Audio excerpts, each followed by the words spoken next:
पूर्वमपि परिहृत एव अयं दोषः। यहाँ प्रश्न ये उपस्थित हुआ कि ऐसी श्रुतियां हैं जो ये बतलाती हैं कि ये समस्त जगत सृष्टि के पहले अज और एक अद्वितीय था, एकमेवाद्वितीयम। एकमेवाद्वितीयम में त्रिविध भेद शून्य ये बताया। एकम एव अद्वितीयम, एक ही अद्वितीय, माने सजाति विजाति स्वगत भेद शून्य। तो एक है तो इससे सजाति भेद निकाल दिया, क्योंकि एक में जाति नहीं होती, तो ब्रह्म एक ही है। और दूसरे जीव और ब्रह्म का भेद, जीव ब्रह्म से भिन्न है, तो ये बताया कि एव माने सजातीय भेद भी नहीं है। हाँ, सजातीय भेद पहले होगा, एक से अभेद किए माने उसमें जाति नहीं है, वो भिन्न जातीय कोई नहीं है, अर्थात जीव नहीं है, जीव ब्रह्म से अभिन्न नहीं है। और दूसरे जो द्वैत प्रपंच है वो उससे भिन्न नहीं है, अभिन्न है। फिर एकमेवाद्वितीयम, सजातीय विजातीय स्वगत भेद शून्य। सजातीय हो जाता है जैसे वृक्ष का जो भेद है वो सजातीय भेद है, वृक्ष और पाषाण का जो भेद है वो विजातीय भेद है। और वृक्ष की जो शाखा प्रशाखा को लेकर भेद है वो स्वगत भेद। तो पहला तो हुआ सजातीय भेद। सजातीय भेद का अर्थ हुआ कि ब्रह्म जो है सच्चिदानंद स्वरूप है, सच्चिदानंद स्वरूप कोई दूसरा नहीं है। अगर जीव है तो वो उसका स्वरूप ही है, तो सजातीय भेद नहीं है। और विजातीय भेद माने जड़ जगत ब्रह्म से भिन्न है ऐसा नहीं कह सकते, क्योंकि वो ब्रह्म में अध्यस्त है, ब्रह्म से सर्वथा वो न तो भिन्न है न भिन्न है, अनिर्वचनीय है। इसलिए उसको लेके विजातीय भेद नहीं हो सकता। और निरवयवत्वात् प्रदेश रहितत्वात्, ब्रह्म में प्रदेश नहीं है, इसलिए वो निरवयव है, तो स्वगत भेद भी नहीं। तो ये पहले था सदैव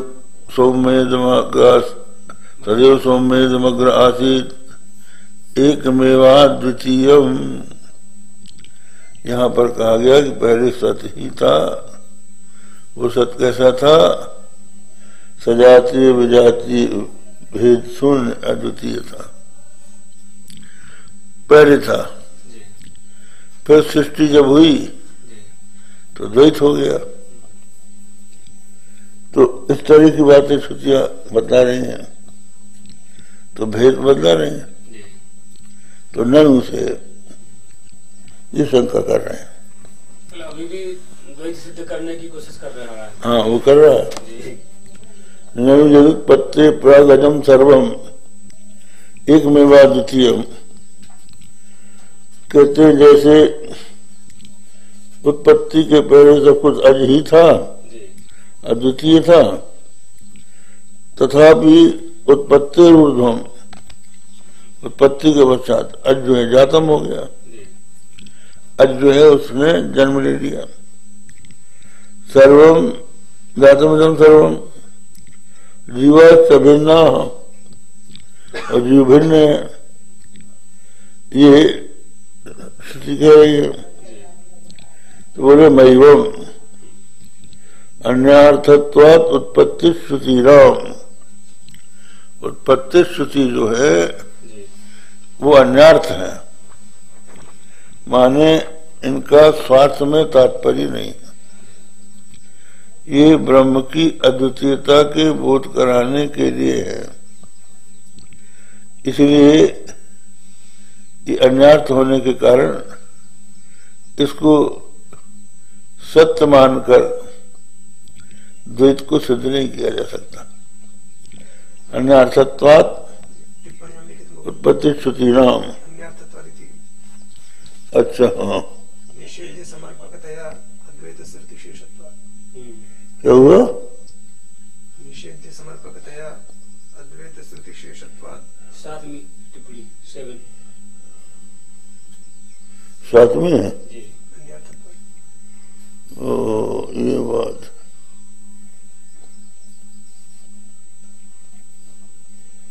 अन्यार्थत्वात् निषेध समर्पकतया अद्वैत श्रुति विशेषत्वात्, अद्वैत श्रुति विशेषत्वात्। अर्थात आदेशो नेति नेति इत्यत्र निषेध्यमपेक्षितं विद्यते।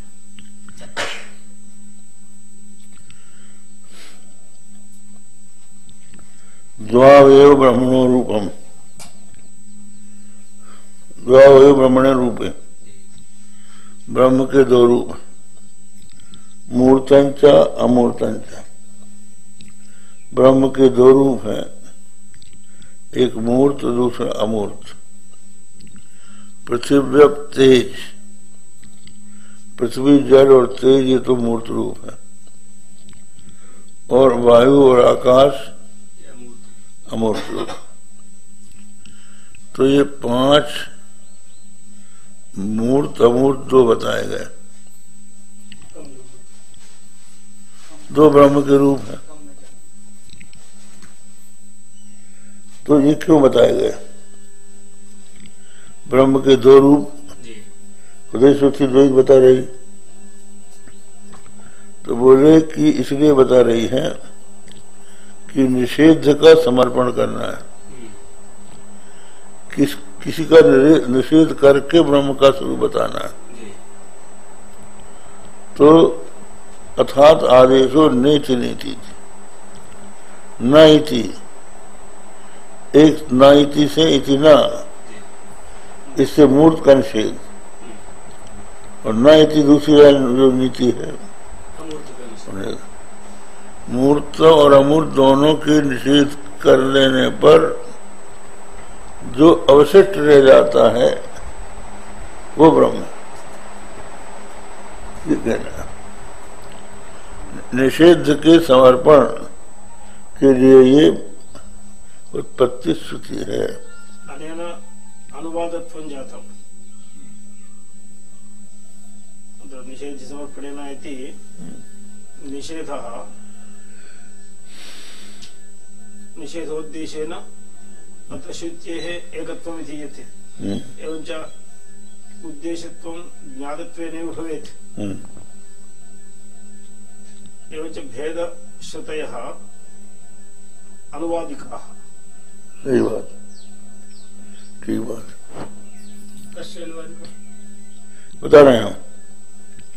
ऐसा है कि कल स्वामी जी ने एक शंका उठाई थी, अभी उसका परिमार्जन हो जाए। वो ये उठाई थी कि जो द्वैतवादी हैं वो सामान्य नहीं है, वो भी कहते हैं कि द्वैत भी प्रामाणिक है, प्रमाण से ही वो लोग द्वैत मानते हैं। तो जो सामान्य पामर जन है वो लोग तो न जीव को जाने न ब्रह्म को जाने, जीव ब्रह्म को जो जानता है वही न दोनों का भेद या भेद बताएगा। तो अब प्रश्न ये आता है कि जीव और ब्रह्म का स्वरूप द्वैती को कहां से मालूम हुआ? प्रमाण से मालूम होगा। तो प्रमाण जो है प्रत्यक्ष,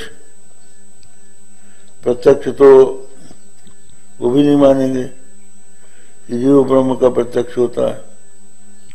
अनुमान भी नहीं हो सकता, क्योंकि जो प्रत्यक्ष है उसके जो उसका प्रत्यक्ष होता है, अनुमान उसी का होता है। अब आप कहेंगे शास्त्र, शास्त्र से जीव और ब्रह्म जो है दोनों का भेद बताया गया। तो शास्त्र के अनुसार आप जब बोलेंगे तो हमें ये देखना होगा कि भेद का प्रतिपादक जो वाक्य है, भेद के प्रतिपादक जो वाक्य है वो अन्य पर है कि तत्पर है। अगर वो अन्य पर है, अतत्पर है, तो तत्पर वाक्य से उनका खंडन हो जाता है। कहते हैं अतत्पर वाक्यानि तत्पर वाक्यो तत्पर वाक्यानि अतत्पर वाक्य भी बलियांसी। इसलिए श्रुति के द्वारा भी आपका सिद्ध नहीं हो सकता। और ये जो पामर जन है, सर्वसाधारण है, वो भी जो भी संस्कार होते हैं वो श्रुति के ही द्वारा होते हैं, अपने आप नहीं होते। जो भी हम लोगों के यहाँ धर्म का, ब्रह्म का ज्ञान होता है ये संस्कार से होता है। श्रुति स्मृति सदाचार सचप्रिय महात्मा न ये चतुर्विधम प्राहु साक्षात धर्म तरक। तो हमने जो अपने पूर्वज हैं या गुरुजन हैं उनसे ब्रह्म के और जीव के संबंध में सुना है। तो जीव होता है, ब्रह्म होता है। और ये भी सुना है सामान्य लोगों के द्वारा या द्वैतियों के ही द्वारा कि जीव ब्रह्म में भेद है। तो वो संस्कार हमारे अंदर है। और देखते भी हमें कि परमात्मा, जैसा कल हमने कहा था, सदाधार पृथ्वी ज्याम तेमाम, परमात्मा ने पृथ्वी को, जीवलोक को धारण किया है। इतनी बड़ी पृथ्वी को उन्होंने माथे में रखा, हम तो एक छोटा सा पत्थर भी नहीं रख सकते। इसलिए अनुमान भी कर सकते हैं कि ऐसा ईश्वर हम नहीं है। तो ये केवल उनका सामान्य ज्ञान है। अगर हम उनका प्रामाणिक ज्ञान लेकर चले तो प्रमाण श्रुति ही होगी, और श्रुति जो है अतत्पर होगी। तो अब यही इस बात को उठा रहे हैं। इसकी एक विस्तृत टिप्पणी है मृल्लोहित्यादि श्लोकस्य व्याख्यानांतरम मृल्लोह विश्वलिंगादि दृष्टान्ते दृष्टान्तोपन्यासी सृष्टिया अन्यथा उदिता प्रकाशिता श्रुत्या सृष्टि अन्यथा प्रकाशनम सद्वेधा क्रमाक्रम विक्रम रूपेण एकम अपरम च षष्टव घटादि कार्याणाम उपादान व्यतिरेकेण प्रकाशनम कार्यमेव न तो कारणात्मकम नहीं घृतार्थ क्रिया दशाध्यायती लोक निश्चय अन्यथात्म ही कार्यम कारणाभिन्नम तथा अन्यथात्म तदन्यथात्म ही कार्यम कारण भिन्नमिति तत्र प्रथम अन्यथात्म सृष्टेर विस्फुलिंगादि दृष्टांत उदितम श्रुत्या मृलोकादि दृष्टांत च परमिति मृलोकादि दृष्टांत यद द्विविधम अन्यथात्व मुदितम सृष्टे श्रुत्या सा द्विविधो की अन्यथा सत्व प्रकाशन परम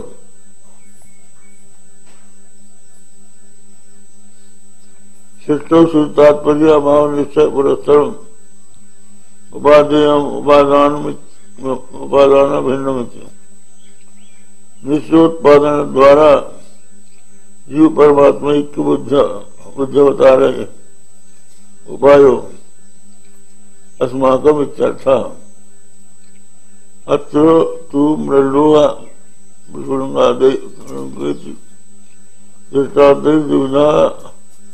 विधान अन्यथा शब्द सकार साकारण द्विविधो पर्याप्त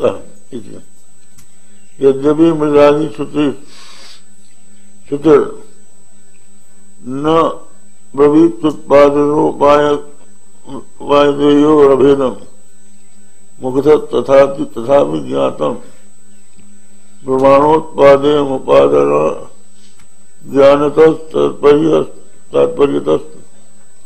तत्पर्यतस्तम वक्ति नहीं घटक ज्ञानम पटिक ज्ञानता प्रयोजति मुक्तो पिमा वाचारमण इत्यादि अंतर्व्यम।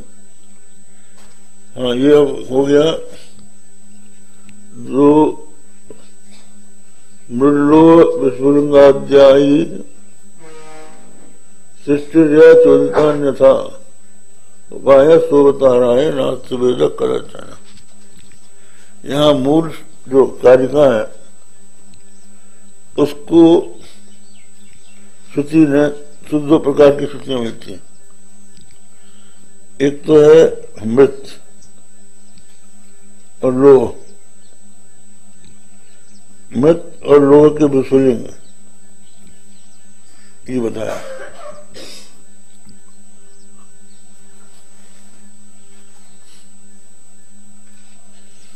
तो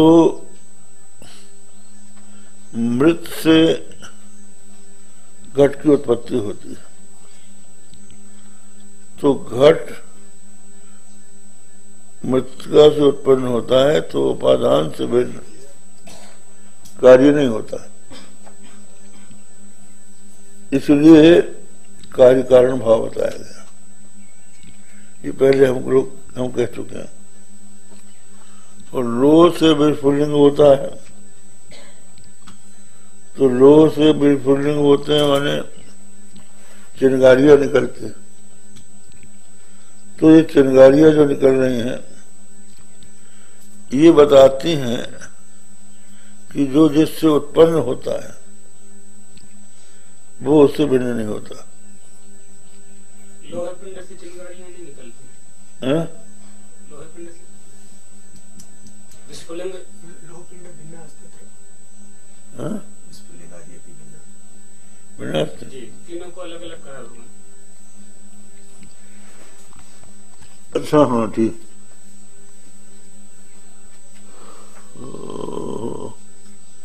बहुत बारीक है वो लो टिप्पणी जो है। विस्फुलिंग दृष्टांत तो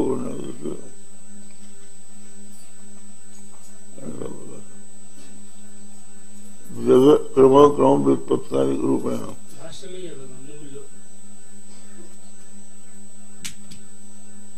ठीक है, भाष्य पढ़ने पहले ननु यदुत्पत्ति प्रागजम सर्वमेक वेगाद्वितीयम तदुत्पत्ति ऊर्धम जातम कि सर्वम जीवाश्च भिन्ना इति नैवम अन्यार्थत्वात् उत्पत्ति श्रुतिनाम पूर्वमपि परिहृत एव अयं दोषः स्वप्नवत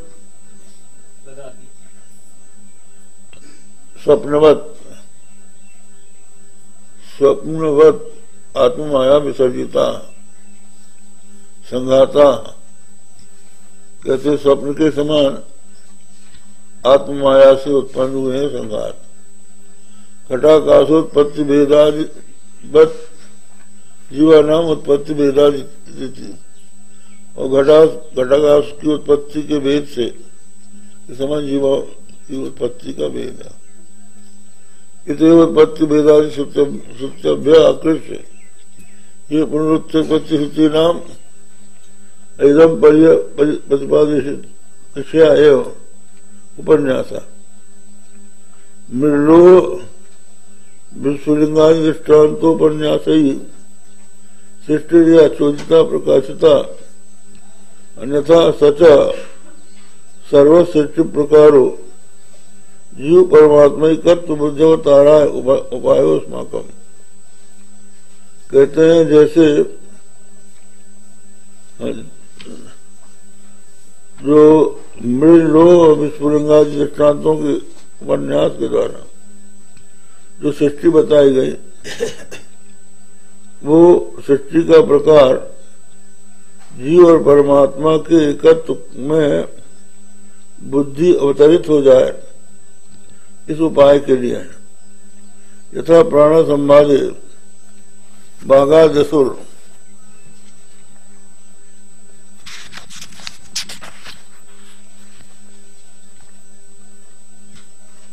पाप विवेदाख्यायी का गणपिता प्राण वैशिष्ट बोधा अवतार है, तथा प्रसिद्ध मिल चेत न। अब इसकी टीका पढ़ना। सृष्टादि श्रुतिषु शब्द शक्ति व साधेव सृष्टादि भेद दृष्टे अद्वैतानुपत्ति आशंका। कहते हैं सृष्टादि जो श्रुतियां हैं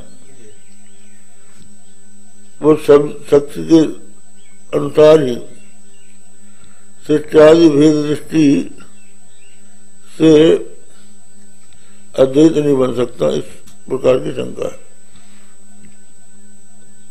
मिल्लो है कि उत्पत्त्यादि श्रुति नाम स्वार्थ निजत्वम उपेत्य व्यावर्तम चोद्यम उत्थापित। उत्पादित श्रुतियों का स्वार्थ निजत्व को लेकर व्यावर्त चौद्य उत्थापित करता है। वो उनको स्वार्थ पर्यावसायी मानता है पूर्व पक्षी। तासाम स्वार्थ निष्ठत्व भवन अवकाशम चौद्यम। ये स्वार्थ निष्ठ है ही नहीं श्रुतियां, उत्पत्ति श्रुति है, इसलिए आपका प्रश्न जो है निरवकाश। पर्यवतत्वात् सचेदम चौद्यम सावकाशम इत्याह। पर्यवतत्वात् नेदम चौद्यम सावकाशम, पहले ही हम इसका परिहार कर चुके हैं। यदि पुरुषोत्पादी श्रुतिभ्या सकाशाद उपक्रम समारिक रूपम तात्पर्य लिंगम आकृष्य उद्भाव में मृषा सच्चाई सत्य स्वार्थ परत्व स्वजितम तरी पुनरुपन्यास हो बैठा क्या संकेत है। तो जो प्रकृत उत्पत्ति श्रुतियां हैं उनके द्वारा उपक्रम संहारिक रूप तात्पर्य लिंग को लेकर उद्भव विमर्शा सच्चाई होते स्वार्थ परत्व बलितम उपन्यासों बैठा है। बोले हमने पहले कह दिया है कि उपक्रम संहारिक तात्पर्य लिंगों से सृष्टि में तात्पर्य नहीं है, अद्वैत में ही तात्पर्य है। तो तुम व्यर्थ में उठाते हो। तो इत्याशंकर है इतएव उत्पात्यादि श्रुति नाम मिथ्या सृष्टि परत्वम पूर्व मुक्तम ये तो तासाम ब्रह्मात्मैक्य तात्पर्य प्रतिपादन क्षय पुनरुपन्यास सिद्ध। हाँ, ये शंका का अभिप्राय ये है कि जब आप ये कह चुके हैं कि सत्यादि श्रुति जो है, सृष्टि का वर्णन करने वाली जो श्रुतियां हैं वो अतत्पर है, उनका तात्पर्य स्वार्थ में नहीं है, और इसका आपने परिहार कर दिया। फिर आप स्वयं क्यों उठा रहे हैं कि सृष्टि क्यों बताई गई है? तो इसके उत्तर में बताते हैं कि ये अवतारा है अद्वैत को समझाने के लिए ये दृष्टांत है। ये तो तासाम ब्रह्मात्म के तात्पर्य प्रतिपादने से अपनुपन्यासा सिद्ध्यति ये बोले पादत्र गतानि लक्षणानि योजयति यह शब्द सत्य प्रतीयते सत्यो भवति किंतु तात्पर्य गम्य से सत्यार्थता इत्यत्र दृष्टान्तमायते। कहते हैं कि शब्द शक्ति से जो प्रतीत होता है वही सत्यार्थ है, ऐसा नहीं होता। तात्पर्य गम्य ही श्रुति का अर्थ होगा। यथेति बाघादी नाम प्राणानाम अहम शयानी की मिथ्या संघर्षा संवादा तत्या आख्यायिका श्रूयते नासो सुत्यर्थो भवति बाघादी नाम अचेतनत्वात् तथा सच्चाई श्रुतिरपि न स्वार्थैक तात्पर्यवती तथा। उदाहरणांतरम सूचयति देवासुर संग्रामे देवास तावत् असुरान् अभिभवयितुं यज्ञमुपचक्रिमे बाघादीन् च उद्घाटित्वेन बब्रिरे तर्च बाघादीन् कर्णाणा संगत्वेन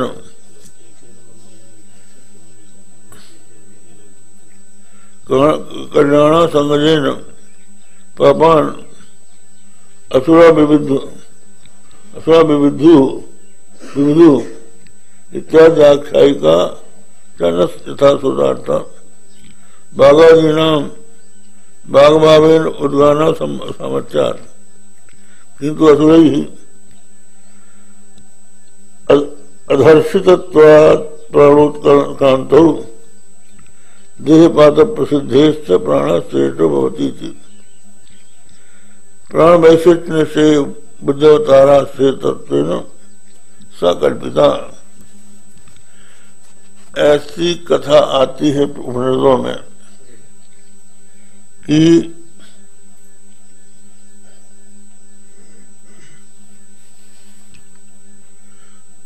इंद्रियों और प्राणों में विवाद हुआ। ये विवाद हुआ कि हम में से कौन श्रेष्ठ है। तो वे लोग विवाद का निर्णय करने के लिए प्रजापति के पास गए। उन्होंने कहा कि जिसके निकल जाने पर देह निष्प्राण हो जाए, अमंगल हो जाए, वही तुम में श्रेष्ठ है। प्रजापति तो क्या हुआ, आंख निकल गई, अंधा होकर वो जीवित रह गया। कान निकल गए तो काना बहरा होकर जीवित रह गया। प्रत्येक इंद्रिय निकल गई, यहां तक कि उसकी कर्मेंद्रियां भी निकल गई, लेकिन उसका कुछ नहीं हुआ, वो जीवित रहा। लेकिन जब प्राण निकलने लगा तो सब घबरा गए। जितनी इंद्रियां थी वो सब व्याकुल हो गई, तुम न जाओ। तो प्राण की श्रेष्ठता सिद्ध हो गई। अब यहां प्राण की श्रेष्ठता हो गई। अब उसके बाद क्या हुआ कि सबके कल्याण के लिए फिर इनका यज्ञ हुआ। इन लोगों का इन्होंने यज्ञ किया प्राण के लिए। प्राण की श्रेष्ठता को स्वीकार करके उसकी शक्ति को बढ़ाने के लिए सभी इंद्रियों ने यज्ञ किया। बाघाजी इंद्रियों ने भी यज्ञ किया। वो यज्ञ क्या था? उद्गान। उद्गान किया, वेद का वाचन किया। तो हुआ ये कि कुछ तो उन्होंने प्राण के लिए किया और कुछ अपने लिए कर दिया। तो अपने लिए कर देने के कारण उनमें पापमा का बोध हो गया, पापमा का भेद हो गया। जैसे कोई व्यक्ति किसी की दुकान का मुनीम है, वहां की दुकान का उनका लाउड स्पीकर, वो टेलीफोन का और सब्जी की सुविधाएं हैं, उनका वो उपयोग करता है मालिक के लिए, वो अपने लिए करने लग जाए तो वो दोष माना जाता है, क्योंकि तुम उसके तरफ से काम कर रहे हो, उसके साधन को लेकर कर रहे हो। तो पापमा का बोध हो गया। तो प्रजापति ने उस पापमा को, जो कि इंद्रियों में चिपक गया था, नौच के दिशाओं के अंत में फेंक दिया। दिशाओं के अंत में उसको फेंक दिया तो वो निष्पाप हो गए। तो वहां पर ये बात निकली कि भाई दिशाओं का तो अंत है ही नहीं, क्योंकि दिशाएं तो जहां भी जाओ वहीं दिशाएं हैं। बोले जहां वैदिक विज्ञान न हो वो दिशाओं का अंत है। इसलिए तस्मान नेयात अंत जन्म नेयात, इसलिए वहां नहीं जाना चाहिए। विदेश यात्रा के प्रमाण में है, ये उसमें है छांदोग्य में। तो नेयात न जाए। तो यहाँ जो नेयात कहा, इसके उपोद्वलन के लिए ये सब कथा पलटी गई। ये अथवाद है। जो वाणी है, अब वाणी क्या गान करेगी? बाक बाक कैसे हो सकती? इसलिए असंभव है। तो ये किसी उद्देश्य से आख्यान दिए गए हैं। एक है प्राण के उत्कर्ष के लिए, प्राण श्रेष्ठ है, उनका आपस में कोई झगड़ा हुआ था, ये सब उसमें तात्पर्य नहीं। तात्पर्य ये है कि इंद्रियों में प्राण श्रेष्ठ है, प्राण को बचा के रखो तो सारी इंद्रियां ठीक रहेगी, ये बताना है। और इसी तरह से इसमें यहाँ क्या प्रसंग है? इस उदाहरण का प्रसंग है? ये उदाहरण का प्रसंग ये है कि इनका कथाओं का तात्पर्य स्वार्थ में नहीं है, ये केवल समझाने के लिए एक तरीका है। वागादि इंद्रियेषु परस्पर संवादः न संघटते अचेतनत्वात्। अचेतनत्वात्, हाँ, संवाद हो नहीं सकता। आपस में लड़ाई कैसे करेंगे? तो ये समझ लीजिए कि हम अगर ये कहें राम जी ने कृष्ण दीन से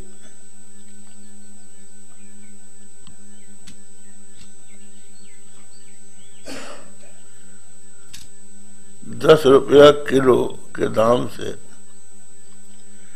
10 मन भट्टा खरीदे, बताओ कितना दाम होगा? अगर कोई परीक्षक पूछे तो वो विद्यार्थी पूछे कि वो राम जी रहता कहाँ था, उसके बाप का क्या नाम था? दूसरे का मतलब है। ये तो गणित समझाने का तरीका। कुछ लोग यही करने लगते। कहाँ रहता है, उसके रिश्तेदार कहाँ है, कैसे खरीदने चला गया वो भट्टे का क्या होगा? क्या होगा? उतना भट्टा क्या कीड़ा हो गया, तब क्या होगा? ये सब नहीं चल। हाँ, तो ठीक है। तो ये जो मिथ्या संबंध है उनका, ये वास्तव में स्वार्थ में तात्पर्य नहीं रखता। तो सात्वरिका तत्कार्य से तद्व्यतिरेकेण अभावात्, टीकाकार कह रहे हैं।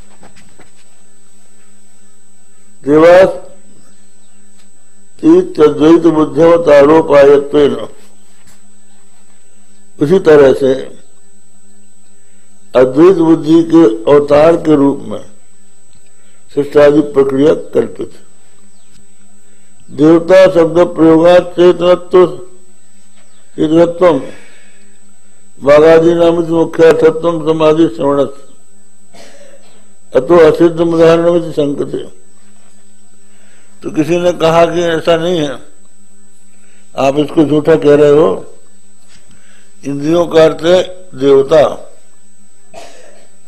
जो देवता है वो समष्टि में देवता है, व्यष्टि में इंद्रियां हो गई, इसलिए मुख्य अर्थ है। तो बोले तदापि असिद्धम चेत न शाखादे वेदेश अन्यथा अन्यथा प्रणाली संवाद श्रवणात्। शाखा वेद से इस संवाद में अन्यथा अन्यथा वर्णन है। अगर ऐसा हुआ होता तो एक सा वर्णन होता। यदि संवाद परमार्थ अभूत अभूत एक रूप एवं संवाद सर्व शाखासु अश्रोष्यत, सब शाखाओं में सुना जाता।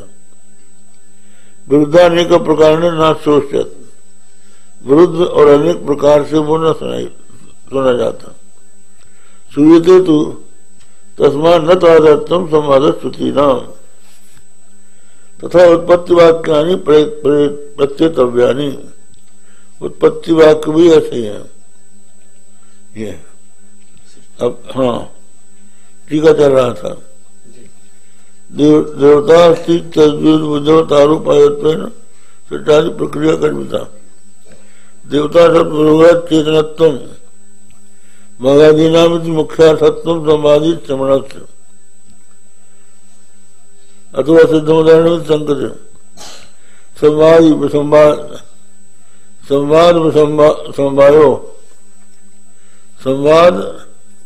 विसंवायो असतो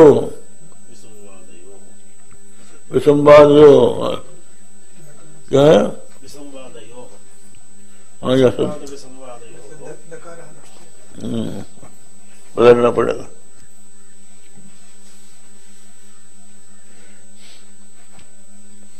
संवाद विसंवादयो दो होना चाहिए ना बस बीच में।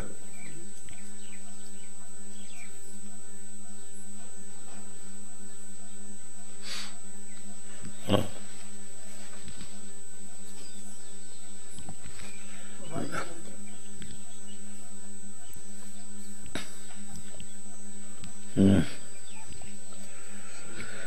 ठीक है। तो शाखा भेदों में इनका भिन्न भिन्न रूप से वर्णन है, इसलिए हो गया। क्वचित विवदमाना नाम प्रणनाम स्वयमेव निर्णुतमशक्ता नाम प्रजापति उपगता नाम कस्मिन उपक्रांति शरीर मिदम पाविषतम में तिष्ठति सर्वश्रेष्ठ होती त्रिनोक्ता नाम प्रभाषा श्रूयते क्वचित तो स्वातंत्र। कहीं प्रजापति ने कहा, कहीं अपने आप। यस्मिन् उत्क्रांति शरीर मिदम परिचना श्रेयान इत्यादि प्रयास को व्यपदिश्यते। क्वचित पुनर्वाक चक्षु श्रोतम अनांसी मुख्य प्राणातिरिक्ता चत्वार श्रूयन्ते। और कहीं वाक चक्षु श्रोत और मन और मुख्य प्राण ये चारों सुनाई पड़ते, चारों श्रूयन्ते।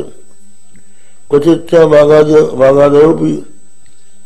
इसलिए विरुद्ध अनेक प्रकार से संवाद के श्रवण से ये सिद्ध होता है कि ये केवल कल्पित है। उक्त अनुरोधन और प्रतिवाक्य अभियोक्षितार्थानि। उत्पत्ति वाक्यानि विवक्षित अर्थ नहीं।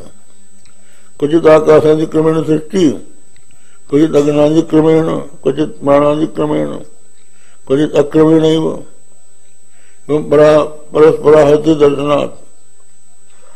कहीं तो आकाश आदि क्रम से सृष्टि हुई है, कहीं अग्नि आदि क्रम से, अग्नि जल तेज अग्नि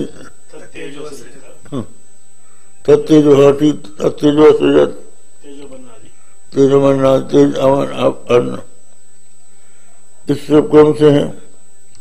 क्वचित अक्रमेण तो परस्पर आहुति देखी जाती है। प्रतिकल्पम सृष्टि भेदा श्रेष्ठत्वात् तो श्रुति नाम भी प्रतिसर्गम अन्यथात्व व्यवस्था अर्थवत्तम साथ भाष्य।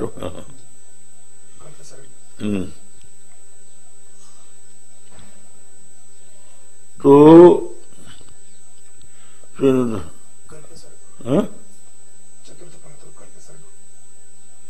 कल्पतरु कहाँ कल्पसर्ग कल्पसर्ग भेदा संवाद श्रुति नाम उत्पत्ति श्रुति नाम प्रसर्ग अन्यथात्म न। बोले ऐसा है कि जो सृष्टि श्रुतियों में अन्यथात्व है, कभी कोई क्रम है कभी कोई क्रम है, तो ये भिन्न कल्पों के अनुसार है, कल्प भेद से, इसलिए सब सत्य है। तो इसके उत्तर में कहा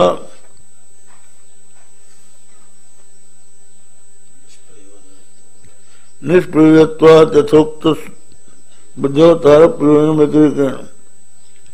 कहते जो बुद्धि में अद्वैत को समझाना है उसको छोड़कर इनका और कोई प्रयोजन नहीं है।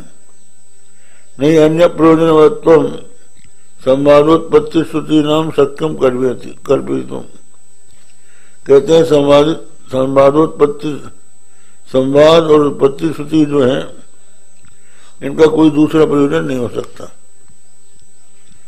तथा तो प्रतिपत्ति ध्यानार्थम न।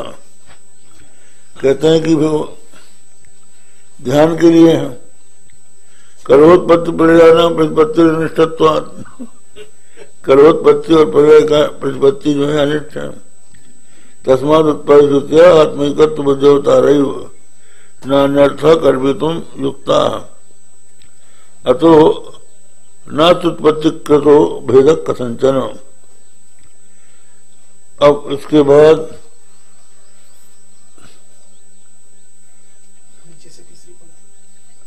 नीचे से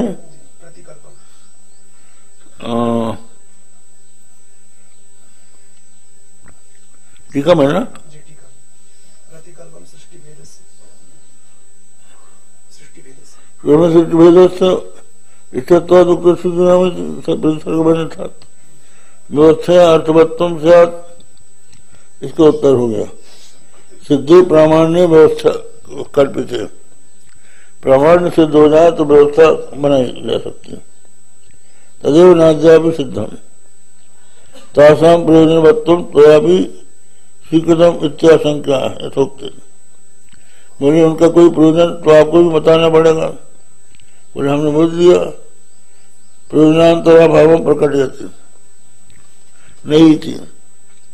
प्राणादि भाव प्राप्ति ध्यानार्थम प्राणादि संकीर्तन संकेत। प्राणादि भाव की प्राप्ति के लिए ध्यान के लिए प्राणादि का संकीर्तन है। तथा तो इतम यथा यथोपासते तदेव होती श्रुते न्याय साम्यात करहादि ध्यानात् तत्प्राप्ति फलम स्यात्। तो कहते फिर अगर आप ऐसा करोगे तो फिर कलह का भी ध्यान होगा। सत्यनिष्ठम प्राण संवादिशनम प्राण विशिष्टा प्राण विशिष्ट वैशिष्टावबोधावतारार्थम उत्पादित दार्ष्टान्तिम उपसंहरति। तस्मात् उत्पादित श्रुति न उत्पादित परत्वाभाव में फलितम चतुष्पादावष्टम्भे स्फट्यति। अतएव यदि वह परेव आत्मा नित्य शुद्ध बुद्ध मुक्त स्वभाव एक परमार्थतन हो गया।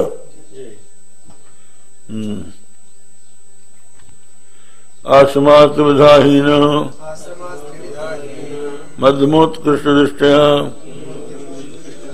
उपासनोपदिष्टेयम् तदर्थमनुकंपया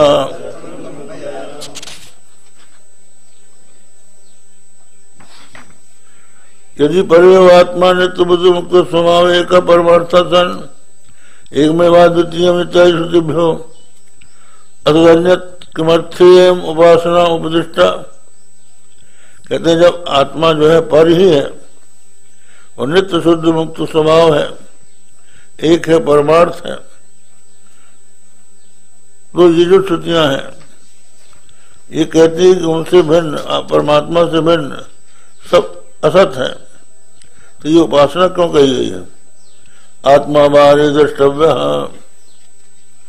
यह आत्मा परमात्मा सक्कर तुम कुर्वी, तो वो कृतु करे आत्मा उपासी, तो आत्मा के रूप से उपासना करें इत्यादि। कर्माणि त्यागनी होते आदि नहीं, और कर्मों का वर्णन भी है। सिनु तत् कारणम आसमा आचमनो अधिकृता, आसमाने आचमणी आचमणी अधिकारी, वर्णिनश्च मार्गा, और वर्णिन तो मार्ग में चलने वाले। आत्म शब्द से प्रदर्शनार्थत्वात् त्रिविधा, आसम शब्द का प्रदर्शन करने के लिए तीन बताए। कथम? हीन मध्यमोत्कृष्ट दृष्टिया, हीन मध्यम और उत्कृष्ट दृष्टि वाले, हीना निकृष्ट, मध्यमा उत्कृष्टा था, दृष्टि दर्शन सामर्थ्यम, ईशांते मध्यमत्तम बुद्धि समर्थो बेता, उपासनो विदिष्टेयम तदर्थम मध्य मध्यम दृष्टिया समार्ध्यर्थम कर्माणि च न चात्मैको अद्वितीय निश्चितो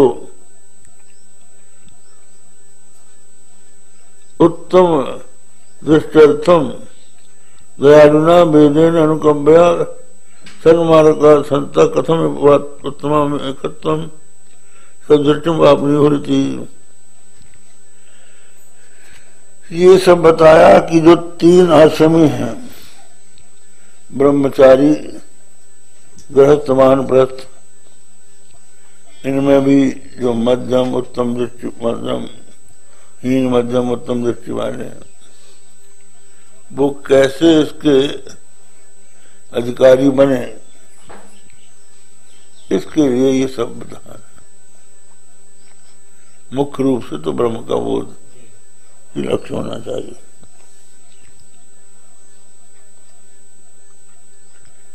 तो वेद ने अनुकंपा से ही इनको सन्मार्ग में लगाया। उपासना क्यों करना चाहिए, इसका उत्तर है हाँ, यन मनसा न मनुते ये न मनोमतम तदेव ब्रह्मत्वम विद्धि नेदम यदि उपासते। हाँ, जो मन के द्वारा मनन न किया जा सके, मन जिसके द्वारा मत होता है, उसको तुम ब्रह्म जानो। जो तुम इधर तया जिसकी उपासना कर रहे हो वो ब्रह्म नहीं है। तत्वसी आत्म वेदम धर्मम इत्यादि तुम्भ्या। तो ये सब बताया। केवल दयालु वेद ने धीरे धीरे जो अधिकारी हैं उनकी बुद्धि शुद्ध होती जाए और वो इस परमात्मा को जान सकें, इसके लिए बताया। जो निर्गुण लोग हैं, ब्रह्म की उपासना करते हैं, तो क्या उनका जिसकी उपासना करते हैं ब्रह्म नहीं है? ये कह रहे हैं तुम विधि नेदम यदि तुम उपासते, उपासना जैसे करते हो ब्रह्म नहीं है, तो मान लीजिए नहीं, ये कह रहे इसका अर्थ दूसरा है। नेदम ब्रह्म ये नहीं है, यह इदम उपासते, इदम तया जिसकी उपासना की जाती है वो ब्रह्म नहीं है। इसका मतलब माने अपने से भिन्न रूप से जिसकी उपासना की जाए वो ब्रह्म नहीं है।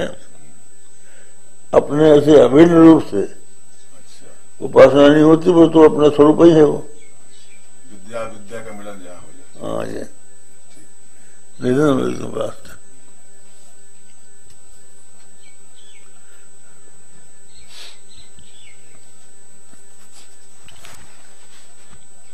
ये हो गया आश्रम शब्द है ना, आश्रमिणो गृहणंत तो कथम गृहण इतिहास शूद्र ब्राह्मण त्रैवर्ण का नाम ग्रहणार्थम मार्गया वेतनम त्रैविध्य में आकांक्षा द्वारा स्मरेत कथम कार्य ब्रह्म विषयत्वान्यकृतात्व और मध्यमत्व कर्म ब्रह्म विषयत्वान। कुछ कार्य ब्रह्म की उपासना करते हैं वो निकृष्ट है, जो कर्म ब्रह्म की उपासना करते हैं वो उत्कृष्ट है, वो मध्यम है। उत्कृष्टत्व अद्वैत विषयत्वान, अद्वैत का जो अनुभव करते हैं वो उत्कृष्ट है। कर्मोपदेश स्थापित वेदेन उपासना उपदेशे मंदानां मध्यमानां च कथम अनुग्रह सिद्ध्यति इत्याशंका सन्मार्ग प्राप्नुः इति उपासकोपदिष्टा कर्माणि च पूर्वेण संबंधः उपासनं ब्रह्मैव न भवति इति प्रतिषेधान् मंद मध्यम निर्विषयत्व उपासना प्रतिभाति इत्यर्थः। अद्वैत दृष्टि नाम तो वर्णाश्रम वेदाभिमान भावात् उपासनम कर्म समति। ये बताया गया है कि कर्म और उपासना दोनों का समुच्चय हो सकता है। ज्ञान का और उपासना का या कर्म का समुच्चय नहीं हो सकता। दोनों का परस्पर भेद है, विरोध। इसलिए जो ईशावास्योपनिषद है उसमें कहा है कि अंधम तम प्रविशन्ति ये विद्या उपासते ततो भूय इव तमो ये विद्यायाग्मं रता। ये कहा वे लोग अंधतम में प्रवेश करते हैं जो अविद्या की उपासना करते हैं। अविद्या की उपासना क्या है? यहाँ पर अविद्या में विद्या के पहले जो आ है ये नय है, तो नय का अर्थ यहाँ पर निषेध नहीं है। तद भिन्न तत्सदृश पर्युदासार्थक है ये। माने विद्या से भिन्न भिन्न विद्या से के समान यहाँ पर कर्म लिया जाएगा, कर्मकांड। तो जो केवल कर्म करते हैं वो अंधतम में प्रवेश करते हैं, और उससे भी अधिक अंधतम में वो प्रवेश करते हैं जो केवल विद्या की उपासना करते हैं, अर्थात केवल उपासना करते हैं, कर्म को छोड़ देते हैं। कहते हैं अपहाय निजम धर्मम कृष्ण कृष्ण जीवाजिना ते हरे द्वेषण पापा धर्मार्थम जन्म यद धरे।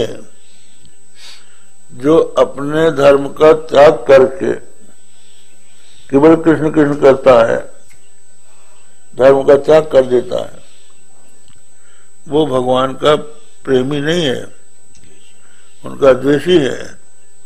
क्योंकि भगवान का जन्म ही धर्म के लिए हुआ है, तो धर्म का आप क्यों त्याग कर रहे हो? इसलिए वो भी अंतम में प्रवेश करता है।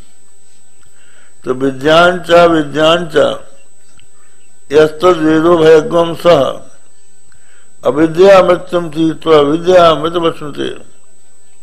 जो विद्या और अविद्या, अविद्या और विद्या, अविद्या माने कर्म और उपासना दोनों का एक साथ अनुष्ठान करता है। अर्थात कर्म करे और वो कर्म भगवान की उपासना के रूप में करे।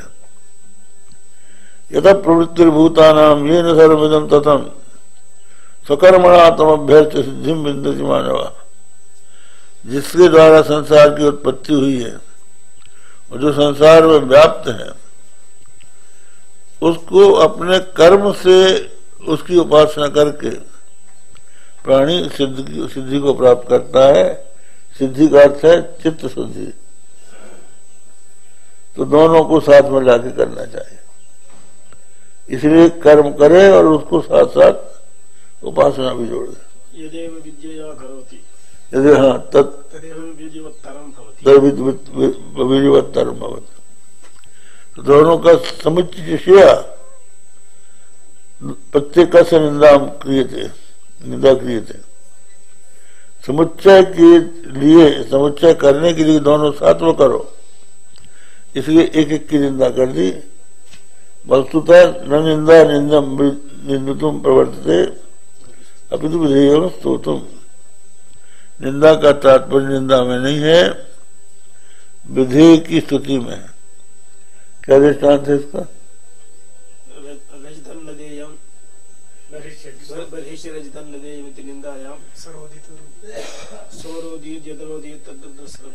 लौकिक दृष्टांत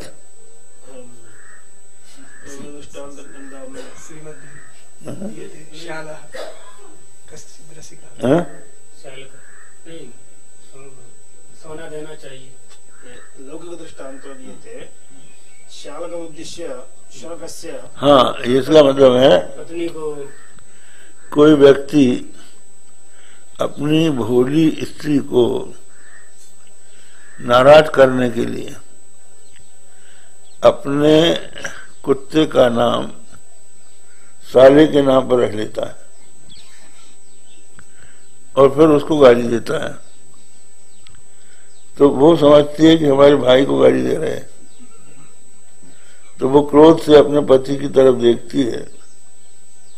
तो उसको उसकी बात देखनी, उसका तिरछी आंख से उसका नाराज रूप देखना उसको अभिप्राय है। गाली देने में उसका तात्पर्य नहीं। निंदा निंदितुम प्रवर्तते अपितु विधेयं स्तोतुम। माने प्रत्येक की जो निंदा है वो निंदा के लिए नहीं है, बल्कि विधेय की स्तुति के लिए है। ये अर्थवाद, तो ये अर्थवाद यहाँ पर माना जाएगा। तो नहीं, यहाँ अर्थवाद नहीं है, ये यथार्थ है। माने तात्पर्य देखना है। दोनों विद्या और अविद्या दोनों का एक साथ अनुष्ठान कराने के लिए प्रत्येक की निंदा की। तो समुच्चय माने दोनों के समुच्चय की इच्छा से प्रत्येक की निंदा की गई है। निंदा में उसका तात्पर्य नहीं है। समुच्चय की प्रक्रिया न प्रविशति केवलं विद्योपासकः न प्रविशति, केवलं विद्योपासकोऽपि न प्रविशति। कोई भी नहीं प्रवेश करता। केवल ये है कि भाई तात्पर्य ये है कि तुम ईश्वर की आराधना के रूप में करो, ये कहना है। तो ये श्रुतियां जो बतलाते हैं क्रमशः आपको उसका अधिकारी बनाने के लिए कि पहले कर्म करो, उस कर्म को भगवान की आराधना बना लो। उस आराधना से तुम्हारा हृदय जब निर्मल हो जाएगा, तुम सदगुरु की शरण में जाओ। सदगुरु तुमको जब ज्ञान का उपदेश करेंगे तो तुमको बोध होगा, अपने आप नहीं होगा। कुछ लोग कहते हैं कि तत्संयोग संसिद्ध कालेन आत्मनि विन्दति। योग से संसिद्ध होकर, कर्मयोग से, काल से अपने आप आत्मा में तुमको उसका बोध हो जाएगा। तो ये बात जो है, कुछ लोगों का ये कथन है कि जो अपने यहाँ ये कहते हैं ना पहले कर्म, फिर दूसरी बात उपासना और तीसरे ज्ञान। तो ज्ञान से मोक्ष होता है और कर्म से मल दोष की निवृत्ति होती है। मल क्या है? पाप की वासना। तो कर्म से पाप की वासना दूर होती है। स्वाभाविक है, जो मनुष्य के मन में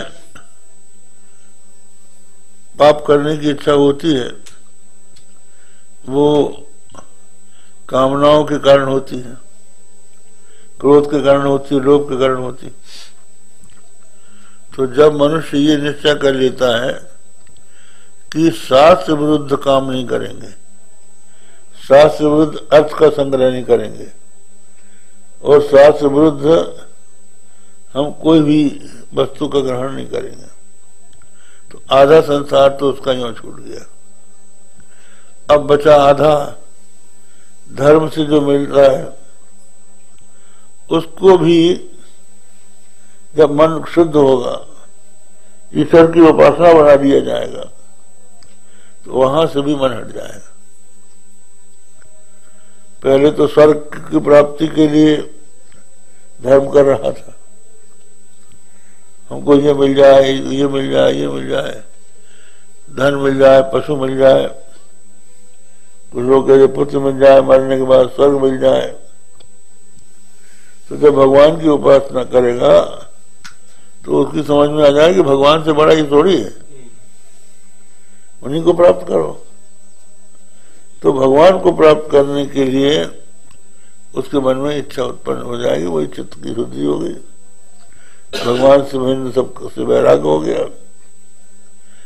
अब जब सबसे वैराग हो गया तो भगवान को जानने के लिए चला कि भगवान क्या हैं, तो ये गुरु ही बताएंगे, क्योंकि और लोग नहीं बता सकते। क्योंकि देखिए, भगवान की जब लीला सुनेगा तो लीला सुनते सुनते उसके मन में जिज्ञासा होगी, ये कौन है। केवल लीला सुनने से काम नहीं बनेगा, ये भी मालूम होना चाहिए कि ये किसकी लीला है, कौन कर रहा है। ये माखन चोरी कौन कर रहा है। तो जो माखन का चोर है वो कौन है, जो गोपियों का चीरहरण करने वाला है वो कौन है। अगर वो सामान्य मनुष्य है तो उसकी कथा से कौन सा लाभ है। इसलिए जन्म कर्म समय दिव्यम एवं यो वेत्ति तत्वता त्यक्त्वा देहम पुनर्जन्म नहीं तो मामे जन्म। जो मेरे दिव्य जन्म कर्म को जानता है, तो भगवान के जन्म कर्म दिव्य हैं, तो उनको देख के मन में मोह हो जाता है। तो रामचरितमानस में आता है कि भगवान शंकर अगस्त मुनि के यहाँ सत्संग करने के लिए गए थे सती जी के साथ, वहां से लौट के आ रहे थे। तो उसी समय तेई अवसर भंजन मही भारा हरि रघुवंश लीन अवतारा। पृथ्वी के भार का भंजन करने के लिए भगवान ने रघुवंश में अवतार लिया था। पिता वचन तजिराज उदासी दंडक बन बिछत अविनाशी। वो अविनाशी परमात्मा पिता के वचन के अनुसार राज का त्याग करके उदासीन होकर दंडक वन में विचरण कर रहा था। तो उसी समय सीता जी का हरण हो गया। तो भगवान श्री राम हा सीते कहते हुए वन वन भटक रहे थे। कहते हैं हे खग मृग हे मधुकर श्रेणी तुम देखी सीता मृग नैनी। अब इसको शंकर जी ने भी देखा लौटते समय और सती जी ने भी देखा। तो शंकर जी ने जो देखा वो भगवान के स्वरूप को जानते थे, इसलिए उनको मोह नहीं हुआ, उनको लगा ये प्रतीति मात्र है, वास्तव में ब्रह्म जो है एक ही है, ये लीला मात्र है। और उनको सत्य मालूम हो गया सती को, ये सचमुच ही रो रहे हैं। तो उनको बहुत चीज ये कही है? तो ये बात समझ का भेद। तो जब कोई व्यक्ति शंका को होता है गुरुओं के पास जाता है सत्संग करता है तो पता लग जाता है कि ये क्या है। अब बस इतनी रहने दो। ओम भद्रम कर्णे विष्णुयाम देवा भद्रम पश्येमाक्षिभिर्यजत्रा स्थिरैरङ्गैः तुष्टुवाग्मं सत्तनुभिर्